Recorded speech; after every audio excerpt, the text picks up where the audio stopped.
ہم نے حقیر سمجھا اور ہم نے انہیں حقیر سمجھ کر بجھانے کی کوشش کی ہے۔ لیکن جو جتنے بڑے سکول میں پڑھتا ہے ہماری نظروں میں وہ اتنا اعلیٰ ہوتا ہے، لیکن خدا کی قسم دنیا کی نظروں میں تو وہ اعلیٰ ہے، لیکن میرے محمد کی نظر میں اعلیٰ وہ ہے جس کے لیے میرے نبی نے فرمایا کہ خیرکم من تعلم القرآن وعلمہ۔ میرے محمد فرماتے ہیں میرے نزدیک اعلیٰ وہ ہے جو قرآن پڑھتا ہے، جو قرآن آگے پھیلاتا ہے۔ حقیر سمجھ کر جنہیں بجھا دیا ہے تو نے، وہی چراغ جلیں گے تو روشنی ہوگی، انہی چراغوں کو جلانے کی کوشش کرنی ہوگی۔ لیکن یہ چراغ کب جلیں گے؟ یہ چھوٹے چھوٹے بچے یہ قرآن پڑھتے ہیں، اور اس قرآن کی برکت کہ اگر کسی گھر میں پڑھا جائے تو اللہ کی رحمتوں کا نزول ہوتا ہے، کسی دنیا سے جانے والے کے لیے پڑھا جائے تو رب اس کی قبر پر اپنی رحمتوں کا نزول فرماتا ہے۔ یہ برکتیں ہیں قرآن کی، ورنہ لاکھوں لوگ ہیں دنیا میں آپ کو گلیوں میں دنیا کے معاملات میں پھرتے نظر آئیں گے، لیکن قربان جائیں چھوٹے چھوٹے بچوں پہ کہ انہوں نے کھیل کود کو چھوڑ کر اللہ کے قرآن کو اپنا دیا، قرآن کا دامن تھام لیا۔ لیکن یہ قرآن آج سے 1400 سال پہلے جو پیغام دے گیا، آج وہ چیز آپ کے سامنے۔ آج عورت کو ذلیل دیا جا رہا ہے، لیکن 1400 سال پہلے یہ حالات تھے کہ عورت کی کوئی عزت نہیں، کوئی وقار نہیں تھا۔ 1400 سال کے بعد آج پھر وہی دور آ گیا کہ عورت کو آپ اخبارات اٹھائیں، آپ بڑے بڑے جناب والا سنڈے میگزین اٹھا لیں، دیگر جناب والا کاروباری مراکز میں چلے جائیں، ہر کاروبار کی مشہوری جناب والا عورت کی تصویر لگا کر کی جا رہی ہے۔ یہ ذلیل کرنے کا ایک طریقہ کار ہے، لیکن خدا کی قسم جنہوں نے قرآن کا دامن تھام لیا ہے، جنہوں نے مدینے کے تاجدار کا دامن تھام لیا، وہ ذلیل نہیں کرتے، وہ عزت عطا فرماتے ہیں۔ سبحان اللہ۔ اس لیے میرے کریم نبی نے 1400 سال پہلے فرما دیا لوگوں میں محمد نے النساء عورتوں سے پیار اس لیے کیا۔ اور تیسری بات جو میرے نبی نے فرمائی تھی وَجُعِلَتْ قُرَّةُ عَيْنِي فِي الصَّلَاةِ، فرمایا میں محمد کو نماز سے پیار ہے، یہ نماز میری آنکھوں کی ٹھنڈک ہے۔ اور خدا کی قسم جو نماز کو 5 ٹائم ادا کرتا ہے وہ میرے نبی کی آنکھوں کی ٹھنڈک نماز ہے۔ لیکن اس دور میں میرے نبی کی آنکھوں کی ٹھنڈک وہی ہوتا ہے جو نماز کی حفاظت فرما لیتا۔ اس دور میں نبی کی آنکھوں کی ٹھنڈک وہ ہے جو نماز کی حفاظت۔ اور نماز کیا خوبصورت عمل ہے۔ حضور رحمت عالم صلی اللہ علیہ وسلم ارشاد فرماتے ہیں کہ کسی کے دروازے پہ نہر بہتی ہو وہ اس میں 5 مرتبہ غسل کرے۔ صحابہ کے بڑے مجمع میں میرے نبی نے فرمایا کیا اس کے جسم پہ کوئی میل کچیل رہے گی؟ حضور کے غلاموں نے عرض کی یا رسول اللہ نہیں۔ تو میرے نبی نے فرمایا نماز کی مثال یہی ہے، جو میرا امتی 5 ٹائم نماز پڑھے گا تو اس کی زندگی کے جو صغیرہ گناہ ہیں ان کی جو میل کچیل ہے وہ اسی طرح دور ہو جائے گی جس طرح 5 مرتبہ نہر میں غسل کرنے والے کی ظاہری میل دور ہوتی ہے۔ فرمایا دلوں کی میل کو دور کرنا چاہتے ہو تو 5 وقت کی نماز ادا کیا۔ وَجُعِلَتْ قُرَّةُ عَيْنِي فِي الصَّلَاةِ، یہ میرے نبی کی پسندیدہ چیز تھی کہ میرے نبی کو نماز سے پیار تھا۔ اور میں بالکل اختتامی مراحل کی طرف جا رہا ہوں، آدھے گھنٹے کو ہونا بند ہو جاتا ہے۔ اختتامی مراحل کی طرف جا رہا ہوں۔ دوسری چیز تھی حضرت سیدنا صدیق اکبر، آپ میرے نبی کی مجلس میں جب میرے نبی نے فرمایا کہ مجھے 3 چیزیں پسند ہیں، جناب ابو بکر نے بھی عرض کیا آقا مجھے بھی 3 چیزیں پسند ہیں۔ تو حضور کے غلاموں نے پوچھا اے یار غار تمہیں کیا پسند ہے؟ آپ نے فرمایا النظر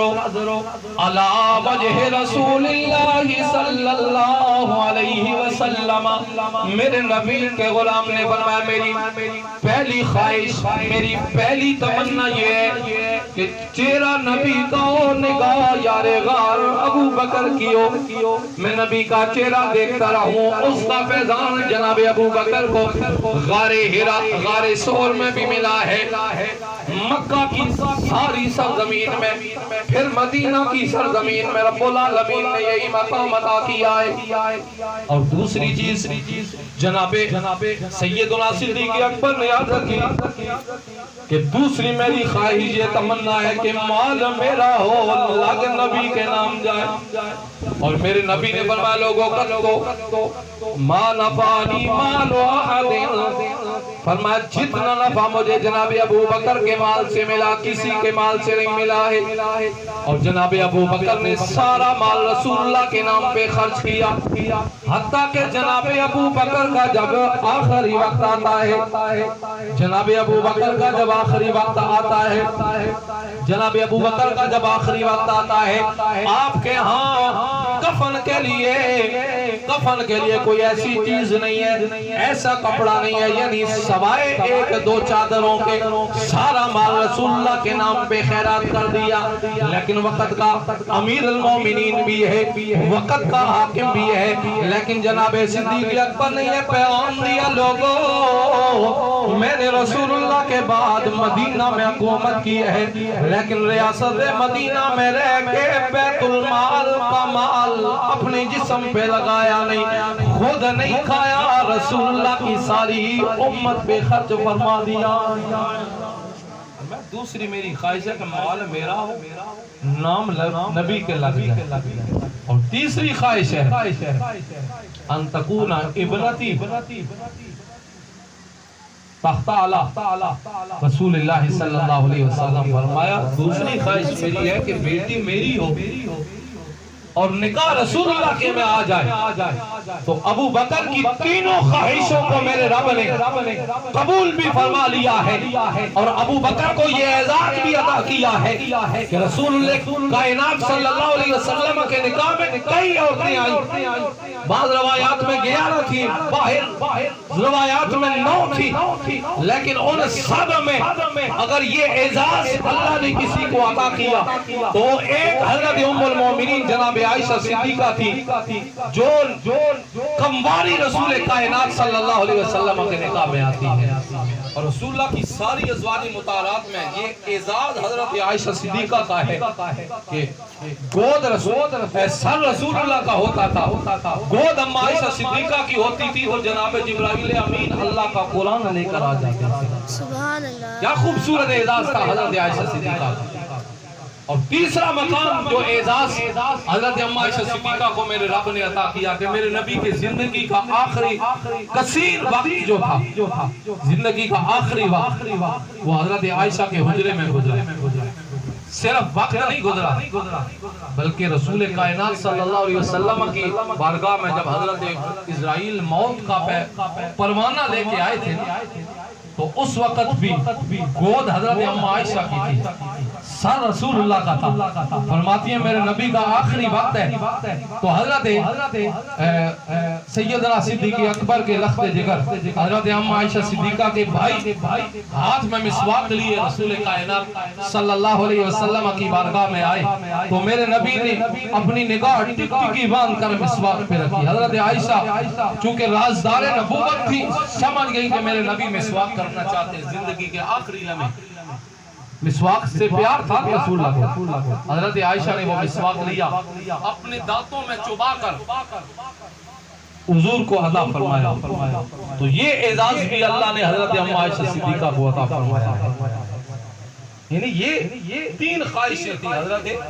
سیدنا صدیق اکبر کی جو رب نے پوری فرمائی اور بالکل میں چند منٹوں میں بات ختم کر رہا ہوں حضرت سیدنا فاروق اعظم نے پھر فرمایا تھا الامر بالمعروف والنہی عن المنکر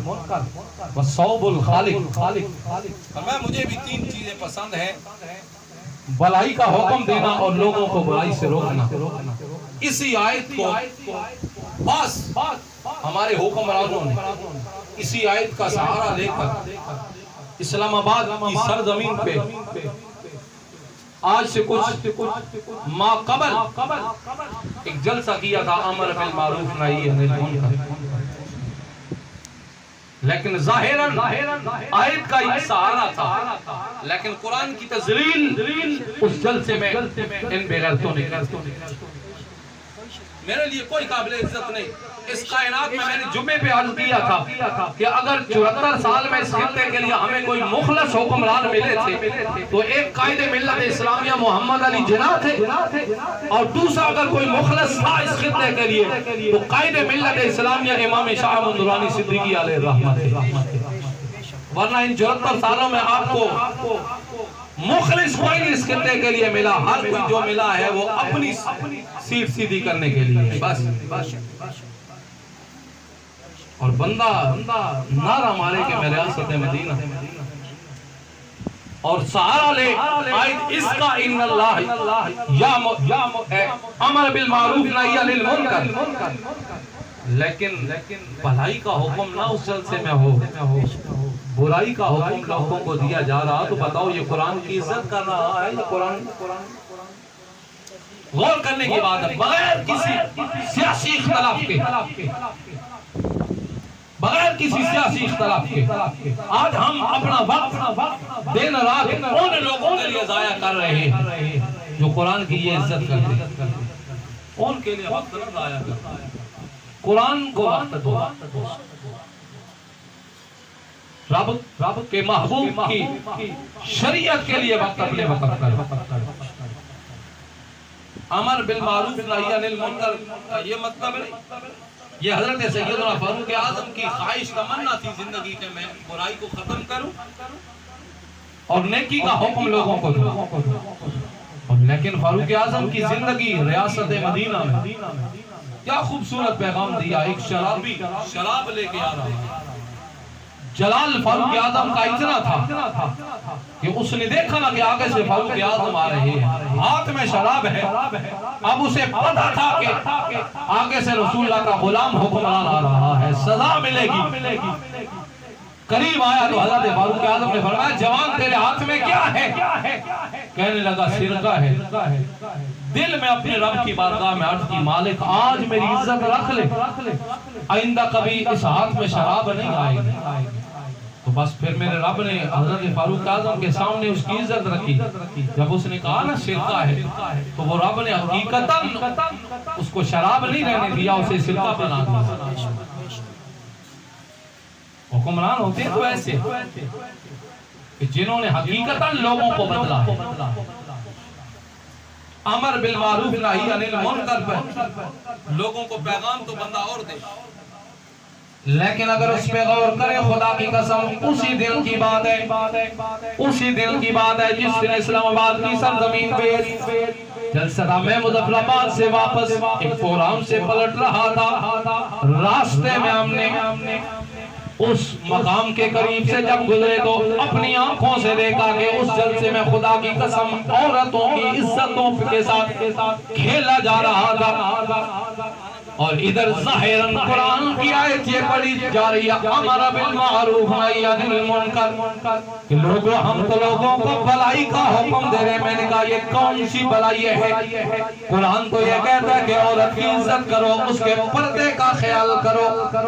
اور یہاں قرآن کی آیت پڑھ کے قرآن کو تذلیل کر کے عورت کو ذلیل کیا جا رہا ہے۔ نا خدا کی قسم ہمیں ایسی حکمرانوں کی ضرورت نہیں، ہمیں حکمران چاہیے تو جناب فاروق اعظم جیسا حضرت فاروق اعظم جیسا بندہ ہو جو اس کائنات میں تبدیلی لا سکتا ہے۔ تو برادران اسلام اس خوبصورت بزم میں یہ پیغام لے کے ہمیں اٹھنا چاہیے، کیونکہ میری کوشش ہوتی ہے جہاں جاؤں کوئی ایک ایسا پیغام چھوڑ کے جاؤں جو ذہن میں بات بھٹکتی رہے اور ہماری زندگی میں تبدیلی آتی ہے۔ اس لیے کہ جو بات دل میں ہونا وہ زبان پہ آ جائے تو کرم ہو جاتا ہے۔ یہ حقیقتاً میری زبان کی بات نہیں، یہ میرے دل کی بات ہے، کیونکہ ہم ان فقیروں کے قدموں میں نہیں بیٹھنے والے جن کی نگاہ لوگوں کی جیبوں پہ یا دنیا داروں پہ ہوتی ہے، ہم ان فقیروں کے پاس بیٹھنے والے ہیں جن کی نگاہ ہر وقت مدینے کے تاجدار کی طرف ہوتی ہے۔ وہ نجی محفل میں بیٹھے ہوں یا کسی بڑی مجلس میں ہوں، ایک ہی پیغام ہوتا ہے، بس رسول اللہ کا دامن مضبوطی سے تھام لو، اس جہان میں بھی اللہ عزتیں دے گا، اس جہان میں بھی اللہ عزتیں دے گا۔ تو برادران اسلام، یہ خوبصورت پیغام لے کے یہاں سے اٹھیے کہ میرے نبی کو اس دنیا میں خوشبو بھی پسند ہے، خوشبو استعمال کیا کرو، نبی کی سنت ہے، رسول اللہ کی پسندیدہ چیز ہے، اور جہاں خوشبو لگائی جاتی ہے وہاں سے شیطان بھاگتا ہے۔ رسول اللہ کو عورت سے پیار ہے، اور میرے نبی نے عورت کو عزت دی ہے۔ ہر میدان میں کوشش کیا کرو، ماں ہے، بہن ہے، بیوی ہے، بیٹی ہے، اس کو عزت ملے۔ تیسری چیز میرے نبی کو پسند ہے، وہ جو نماز کی عادت بناؤ، اپنی مسجد کو نمازوں سے آباد کرو۔ ماشاءاللہ ان نوجوانوں کی محنت ہے، زفران بھائی ہے، عبدالرحیم بھائی ہے، دیگر ان کے رفقا ہیں، قاری صاحب ہیں، یہ آباد مل کے ایک خوبصورت مرکز اہل سنت آپ کے سامنے انہوں نے بنا دیا۔ اب یہ بن گیا ہے، لیکن اب اسے آباد کرنا، یعنی ٹائلیں لگانے سے آباد نہیں ہوگا، خوبصورت قالین سے آباد نہیں ہوگا، دیگر زیب و زینت اور آرائش سے نہیں ہوگا، یہ آباد ہوگا تمہاری زمین کے سجدوں سے۔